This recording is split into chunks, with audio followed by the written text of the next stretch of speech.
Voici le sous-marin furtif russe que même la marine américaine ne peut pas trouver. En 2018, le sous-marin russe Severodvinsk a glissé dans l'Atlantique. Pendant des semaines, la marine américaine n'a pas pu le trouver et voici pourquoi. Il est silencieux comme une souris.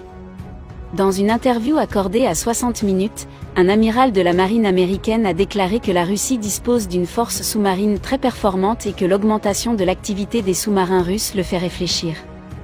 Parlant spécifiquement du Severodvinsk, l'amiral a déclaré que le Severodvinsk est une toute nouvelle classe de sous-marins, qu'il est très performant et très silencieux, et que c'est la chose la plus importante, je pense, dans la guerre sous-marine.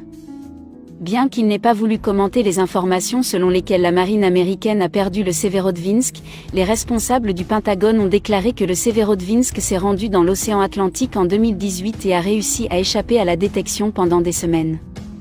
En temps de paix, perdre un sous-marin russe est un casse-tête, pendant un conflit, perdre la trace d'un sous-marin est mortel. La classe Yasen est le sous-marin de croisière à propulsion nucléaire le plus avancé de Russie.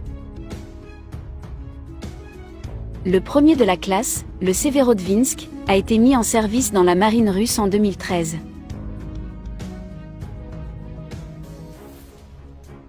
L'un des meilleurs officiers sous-marins de la marine américaine a été tellement impressionné par le Severodvinsk qu'il en a fait fabriquer un modèle pour son bureau afin de lui rappeler ce à quoi la marine américaine est confrontée. Parlant des menaces navales de la Russie, le contre-amiral Dave Johnson a déclaré « Nous allons devoir faire face à des adversaires potentiels difficiles.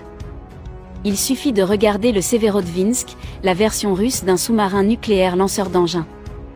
Le Severodvinsk exploite bon nombre des technologies d'automatisation dans lesquelles l'Union soviétique a investi dans les années 1970 et 1980 avec les bateaux de la classe Alpha.